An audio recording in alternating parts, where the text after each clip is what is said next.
Hello and welcome to Under the Hood, Episode 1. I'm Eli Karp, Editor-in-Chief here with a long line of contributors. We have Julia Sorgi, Gannon Hannavold, Evan Masters, also known as Happy, Daniel Marr, known as Rock the Barn, and Dan Allison, Danimal. So welcome to Under the Hood. Hope you enjoy this sequence that we're putting together from our homemade rooms. Our loyal following should enjoy finally putting a name to a face and a voice to a face as well. So, without further ado, we're going to begin talking about fantasy football.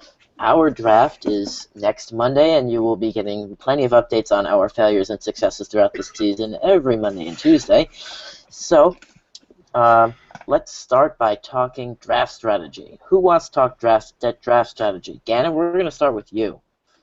Well, for me, it's got to be running backs first. I mean, there's such a limited number of quality running backs in the league. To me, quarterbacks, you could list like 20 that would be a quality starting quarterback in fantasy. Receivers, there's endless. Because there's a new star receiver that breaks out every year. A few years ago, it was Victor Cruz. Last year, there was quite a few that actually broke out. Running backs is a very thin number. There's probably between a dozen, maybe 16 at most, running backs that would be a quality starting running back on any team. All right, and when it comes to PPR, point per reception leagues, often the value of wide receivers and running backs can fluctuate.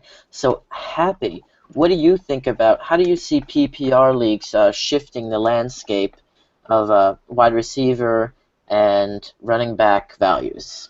Well, obviously the wide receiver values will go up because they're going to get more receptions. So you're going to see in PPR leagues probably wide receivers being more in the top five. You'll probably even see like DeAndre Hopkins in top five. You can see top five receivers, and then you could have like guys like Amari Cooper, Brandon Cooks rise up, and then running backs will drop because their running backs carry the football.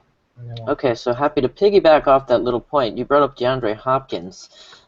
With Will Fuller, the rookie out of Notre Dame, who they just drafted, lots of speed, and Jalen Strong, who showed himself to be a deep threat last season, do you think that's going to take away from his catches, and what does that mean for his fantasy value? I think it's going to stay up. He's a top five receiver in the NFL. Brock Osweiler can prove himself by throwing the ball to him, and we'll see if it can. I don't see how he could drop. He's proven it. Literally and figuratively, hopefully, for Texans fans. So we're going to start with, continue on with some talk of running backs, especially when it comes to the situation of Le'Veon Bell, who was considered last year consensus a number one pick, but after a couple knee injuries and a 4-game suspension, has kind of fallen into the back pocket of some minds. So, Dan, we're going to go to you. This is Danimal. We're going to go to you. This Dan. Oh, me? So, Okay. Yes, you. Which one? So, right now on ESPN's boards, he's listed in the early teens, just before around 12, that area, depending on the kind of league it is. Where do you see a fit to take Le'Veon Bell? And if you were to take him, who would you kind of give a 4-game buffer? Who would you draft to serve that suspension?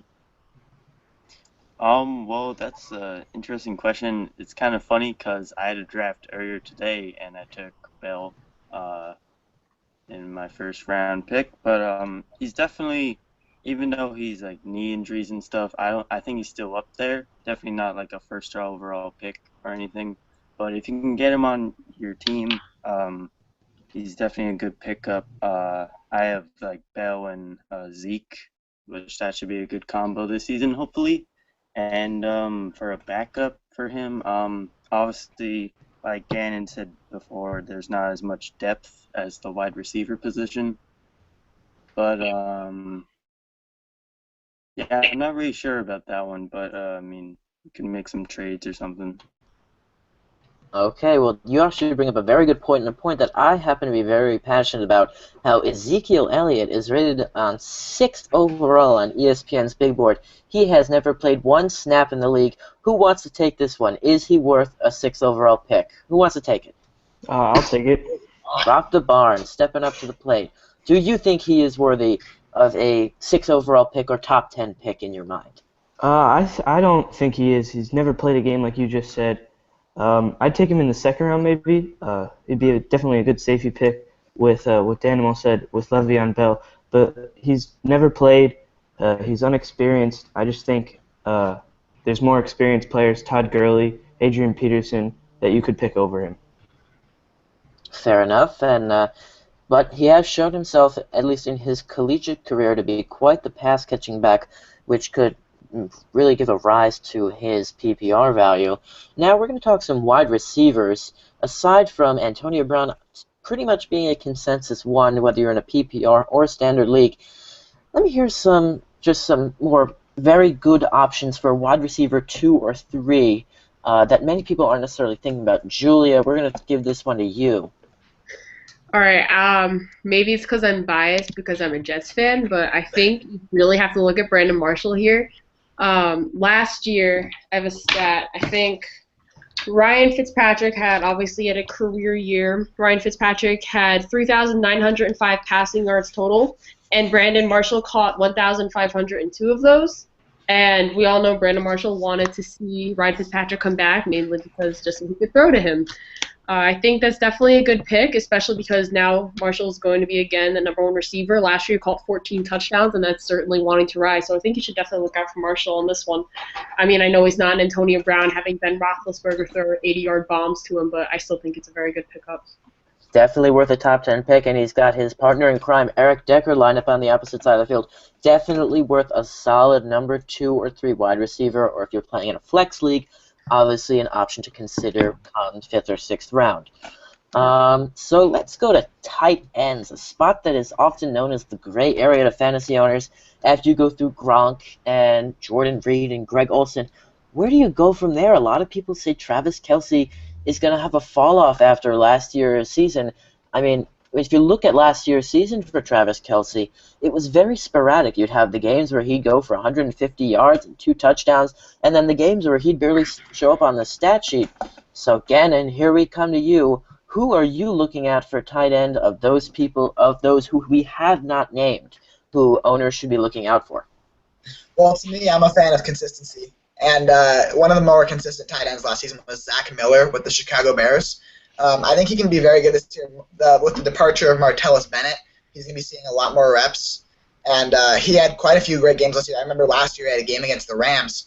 My opponent in fantasy had him and torched me. It took me out that week in the playoffs. And I would have to say Zach Miller, I think he's going to get a lot more catches, a lot more yards this year with Martellus Bennett leaving. Alshon Jeffrey probably the only other quality receiver there. Maybe Kevin White. But, yeah, Zach Miller I would say is my top after that caliber.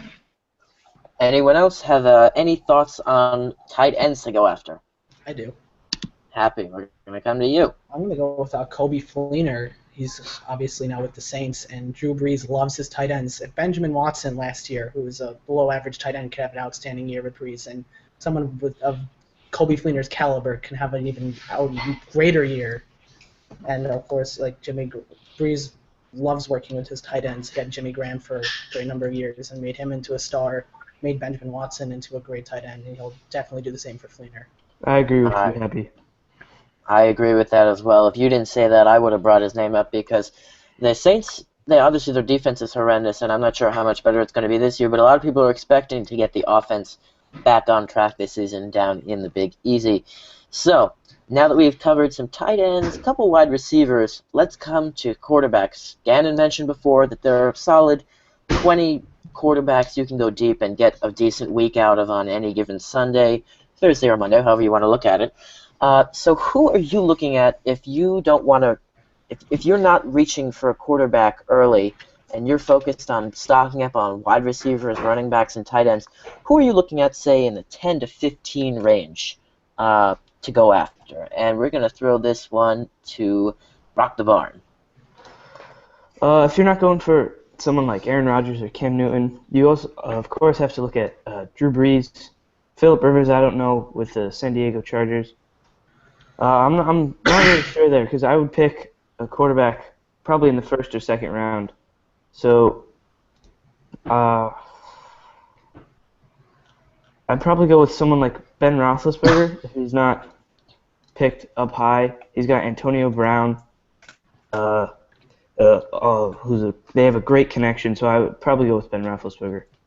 Okay, name some pretty consensus top 5, top 10 quarterbacks. Anyone have a deeper idea there? A little more of a sleeper pick that they're willing to take a risk on?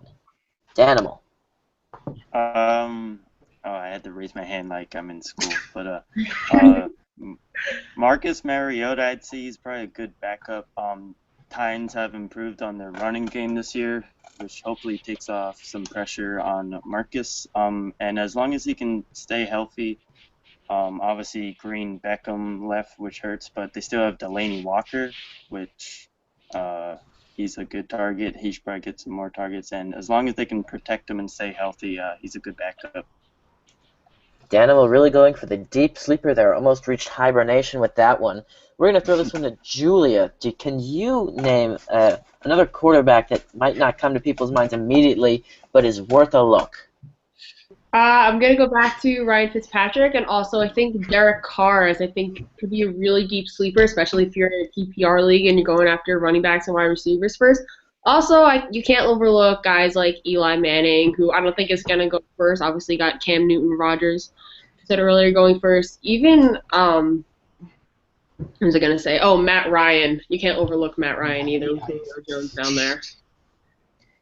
Fair enough. I happen to be obviously a little biased to the Giants, but I think Eli Manning, as seen on many of the boards, is a consensus top 10 quarterback, as obviously he finished last year top 3 in the league in touchdowns with 35, had pretty much a career year with pretty much just Odell Beckham. So with the addition of Sterling Shepard, it remains to be seen how good he'll be, but I think there is no regression coming from Eli Manning. And Victor Cruz, if by some miracle he happens to be healthy and sees any part of the field this season, that can only help. So we're going to... I got one more quarterback. Okay, Happy, since you want to butt in on this one, have you in on the party. Well, you brought up Mariota, so I'm going to go with the person who was drafted right before him, and Jameis Winston. He also has a running back that's back and healthy in Doug Martin. He has two tall receivers in Vincent Jackson and Mike Evans. Has another tall tight end, Austin Sarian Jenkins. He has the team built around him, and he's a proven winner back at Florida State, so there's no reason why he can't be a nice sleeper quarterback. Fair enough. For a while in the towards the latter end of this part of the season, the Bucks were actually in wildcard contention before they faded just before the end. So obviously, plenty of stuff to look out there in Tampa. To something that really nobody pays attention to unless you're talking about the Seahawks defense. Give me a defense that is not necessarily worth reaching for, but if you're going to target a defense, who are you going for? That not necessarily, if you don't want to jump up and necessarily, quote-unquote, waste a pick, but you want a rock-solid defense. Gannon has his hand up. Who do you like? Well, we got Julia over there as a Jets homer. I'm going to be a Vikings homer real quick, and I'm going to say the Vikings defense. Mike Zimmer really knows what he's doing. He came over from Cincinnati. He had their defense going really well, and he came to Minnesota. He's built an incredible defense. They have a lot of pieces that are making impacts like Harrison Smith, and youngsters like Anthony Barr, potentially Trey Waynes, Mackenzie Alexander as DBs. There's a lot of players on that defense, and they were right in the running in top 3 least points allowed last season. They gave up, I think it's something around 18 points per game last year, which is incredible for such a young defense. They really showed themselves to be an elite defense, and Mike Zimmer obviously showing his pedigree there out in Minnesota.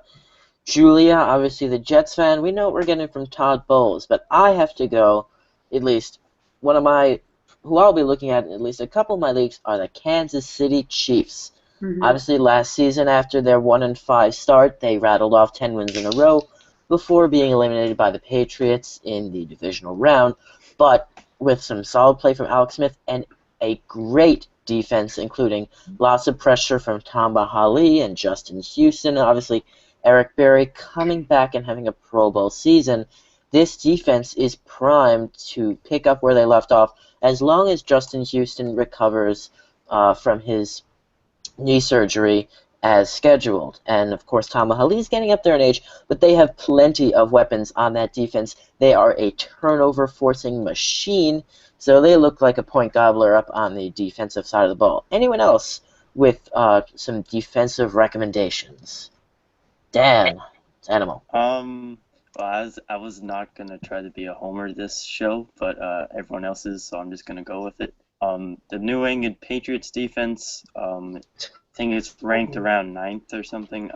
They have solid linebackers with Hightower and Collins. I was actually at the preseason game last week when Collins took it for pick six, and I was like, damn. And the defensive line, it's not obviously the best in the league, but it's mediocre. Obviously, you have Butler in the secondary with Harmon and Logan Ryan, and it should be fun. Obviously, we lost Chandler Jones, but I'd like to see what the defense does this year. Obviously worth taking a look when you have studs such as Gino Grissom and Joe Villano on the line. Quarterback is not going to have much time.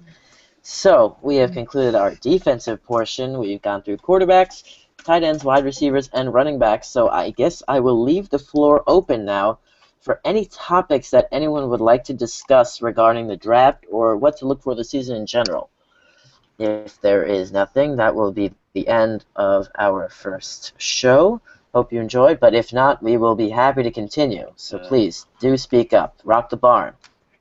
You always have to remember kickers can have a big part. Stephen Gostkowski, Hoshka from the Seattle Seahawks, Dan Bailey, Justin Tucker, Blair Walsh, as Gannon just said there. Wide left. Yeah. You gotta look at kickers. I don't want to trust Blair. I agree with Rock the Barn on this one. So many times last year, going back to the Jets would just get in the red zone and they wouldn't be able to do anything, and Nick Folk would just save the day with another 3-point kick. So you really can't overlook kickers, especially when kickers, I think my strategy for kickers is to look at the offense, and if they're a weaker offense with a kicker, then the kicker will definitely be scoring a lot more points. So I think that's definitely a strategy to look for in kickers. My strategy Definitely for kickers, with Happy, go ahead. My strategy with kickers is just take the one that plays in a dome because I don't trust wind. Well, that is a simple but tested theory, and as long as you don't have Blair Walsh or Ray Finkel, in the Falcons. you look to be okay. But many people forget when they talk about kickers. For every field goal made, it's at least 3 points, and if you're within a certain distance, it can be 4 or 5. And if the offense is stalling in the red zone, or if you're getting a lot of opportunities, you could easily rack up about 15 points a game, which is in some leagues equivalent to a wide receiver or running back spots. So kickers have that overlooked value, which is important to bring up. I'm glad that Rock the Barn did. So anyone else on kickers, or we will move to the next topic if there is one. For me, kickers, I like Dan Bailey from the Cowboys. He doesn't miss very often. He's been consistently one of the best kickers. And they're off red zone often, so. Yes, they are. The Cowboys, with Tony Romo back, look to be hoping to get back on track themselves and rewrite an awful 2015 season. Daniel, you had your hand up. Is that kicker related? It's actually moving on to something else, if that's okay. Go ahead. I wanted to say what you guys think of Thomas Rawls this season after he got hurt in Week 14 last year. Yes. I don't know. Thomas Rawls, actually a very intriguing option. Is that about, I think, in the 20 to 25 range on ESPN big boards right now. Obviously, I've heard that our friend Field Yates loves Thomas Rawls. Plenty of people are high on him, but a lot of people don't think he's going to be able to carry the load, even though when he took over for Marshawn Lynch, he had some fantastic fantasy weeks and had led the league in yards per carry for the bulk of the time he was in. He could be the next beast mode, but in his second year, his first full year, a lot of people aren't trusting him. What do you guys think about Thomas Rawls? Who wants to go? You basically summed it up perfectly, so...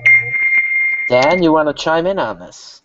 Well, I mean, just a little quick thing that a lot of people don't trust him this year. Obviously, it's his first year probably starting since Marshawn Lynch is gone, and that's a lot of pressure. But I think he can handle it. They say he looks pretty darn good in training camp, and if he can replicate what he did last year, he'll be good for at least a backup. Does anyone in this panel think that C.J. Prosise out of Notre Dame, the rookie drafted by the Seahawks, or Christine Michael is going to be able to take any carries away from Thomas Rawls? No way. Depends on how Rawls he was such a plays. monster last year in the absence of Marshawn Lynch. I don't think Pete Carroll's going to put his trust in his hands. Maybe on some, maybe when Rawls is either injured or fatigued, but not enough to draft him in fantasy. No way. Okay, we seem to be pretty high on Rawls here. Good point, Danimal there. I'm gonna just take us down south to the Panthers. Interesting situation there. Obviously, Cam Newton is consensus 1 or 2 quarterback. But when it comes to the key pounding aspect of the game, and I'll get to Kelvin Benjamin after this, what do we think of Jonathan Stewart? Because he got the rock a lot last year. He's going to see plenty of it again. But his yards per carry is under 4 yards, under 4 yards. Sometimes has dipped under 3. What do we think of him as an RB2 option?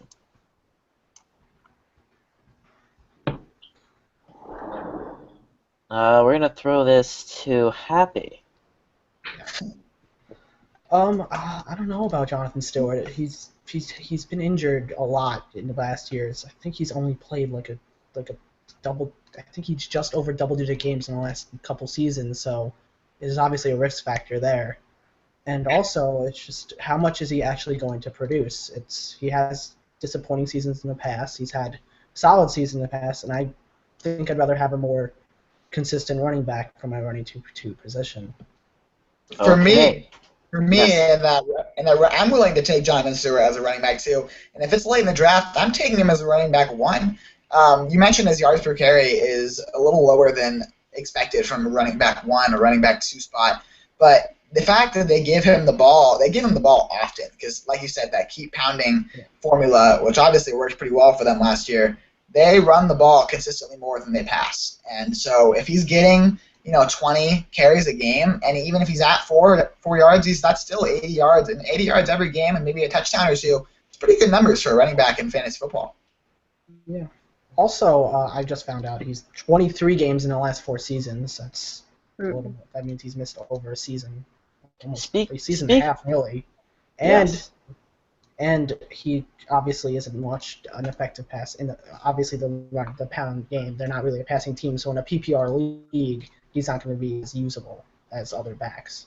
Speaking of people who have missed parts of seasons, someone who missed all of last season after tearing his ACL in the preseason, Kelvin Benjamin, coming back this year, really upgrading the wide receiver core with Cam Newton there. What can we expect to see out of him? Where do you take him? Do you consider him a wide receiver 1, as he proved himself to be in his rookie season? Or do you take him as a 2, 3, or a flex because you're just a little nervous of how he's going to fit into that motor of an offense that they had last year, especially with his injuries? So, Rock the Barn, we're going to come to you. Well, I wouldn't pick him as a 1. There's obviously better quarterbacks not quarterbacks, I'm sorry, wide receivers that you can trust before him. Antonio Brown, Odell being some of those options. But coming back off the injury, I think he's going to play really strong. The Panthers really could have used him in the Super Bowl against the Broncos last year. But I think flex 2, 3 spot, I would definitely pick him. Proved himself to be a wide receiver, plenty of size. Julia, do you have any thoughts on Kelvin Benjamin? I think what Dan was saying, definitely being interesting. Definitely not one of my go-to picks, just because he wasn't there all of last year, so he doesn't have any stats from last year to prove that he's worthy of that number 1 or 2 spot for me on my team. I think he could do well. It's just I'm personally not willing to take that risk. Okay, Danimal, you had your hand up. What do you think about Kelvin Benjamin?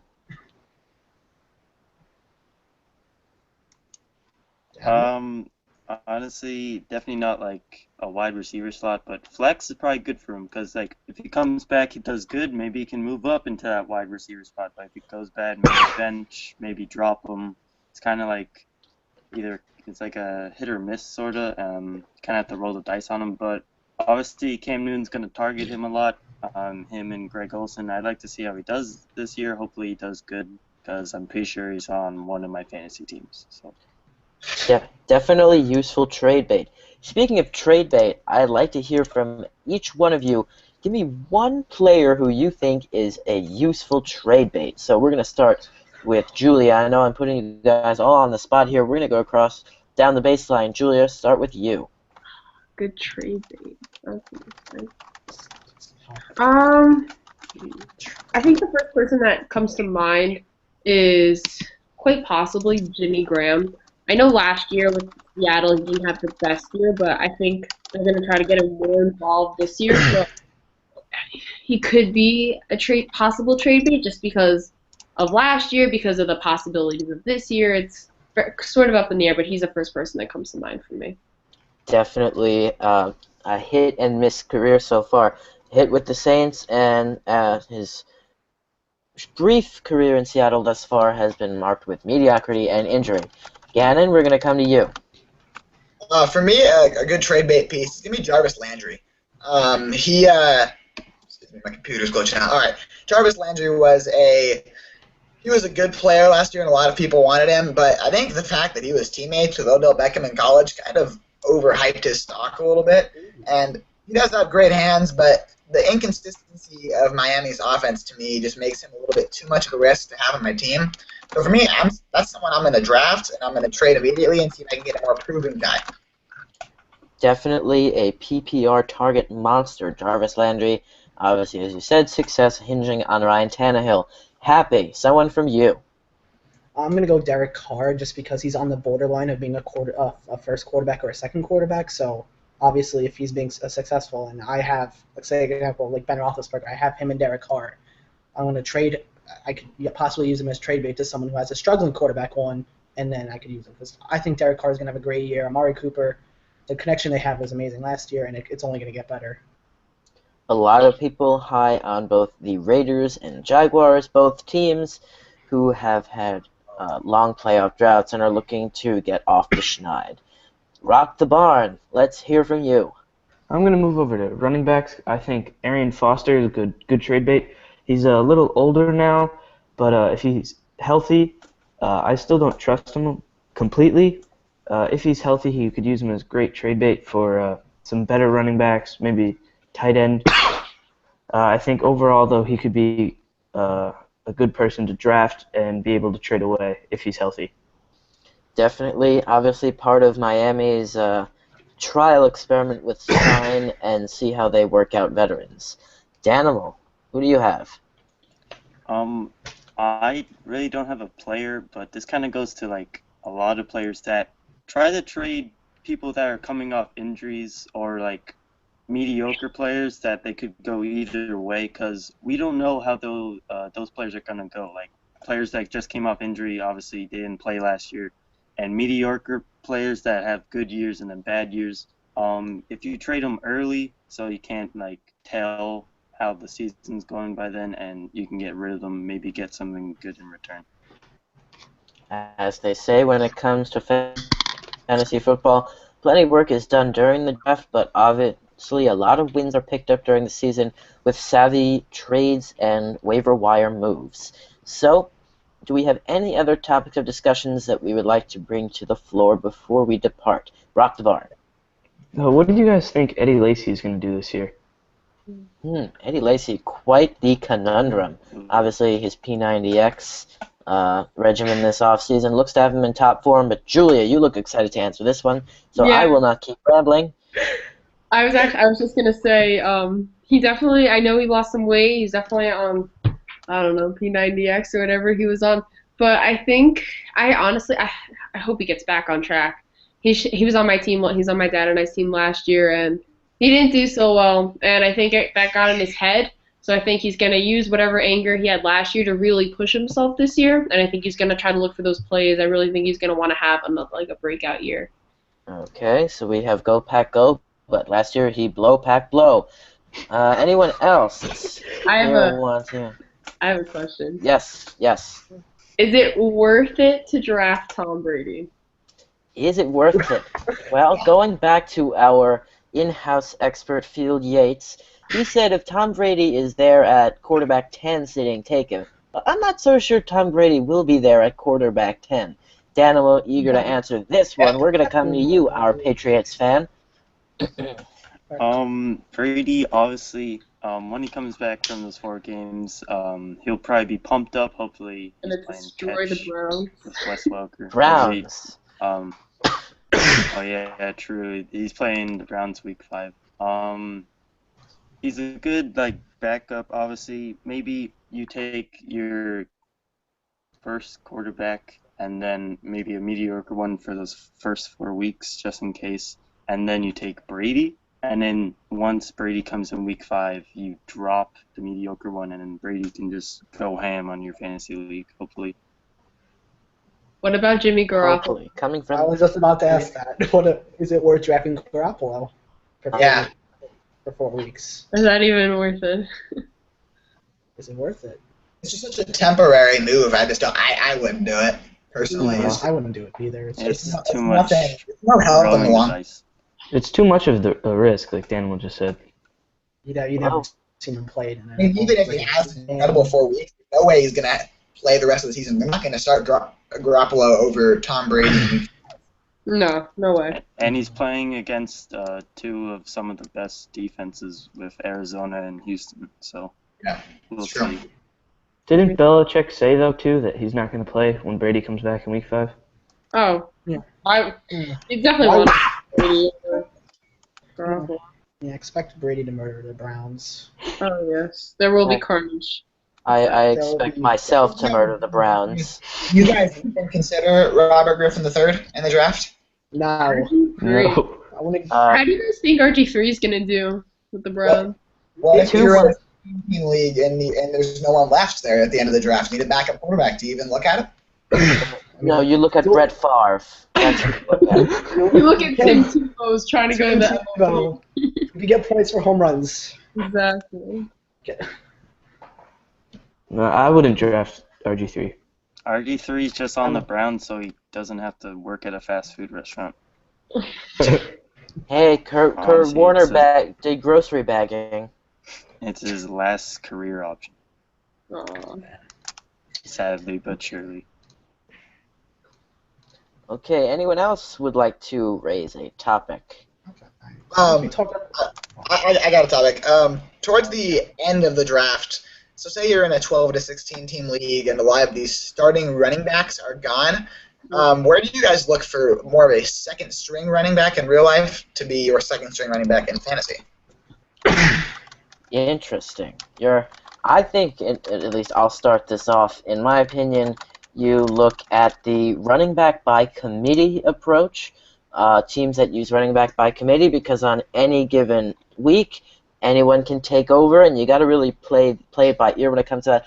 Or what you do is you look at a team who has an injury-prone running back one, such as Le'Veon Bell, who, for the Steelers, because they have D'Angelo Williams, who has proved to be a more than serviceable running back two. So that's my take on it. I think the strategy, at least I think, especially in PPR leagues, is to go for the receiver, the running backs that can catch the football. So obviously, like Shane Vereen, for example. There he is, Shane Vereen, our good friend. I thought he would Yeah. come up in this Yeah. discussion. Yeah, but the Giants hopefully don't use him right as the third down running back, come in, make some catches, because that's what he's supposed to do. McAdoo will hopefully get on that. I think I'm gonna go along the lines of Eli. He was talking about injury-prone running backs. And one of the most injury-prone running backs in this league, definitely Arian Foster, who got picked up by the Dolphins. His backup, Jay Ajayi, I think he could be a real valuable. He's a real wild card, but at Boise State, he was a monster, and he's a real power running back. So he's gonna rack up the touchdowns.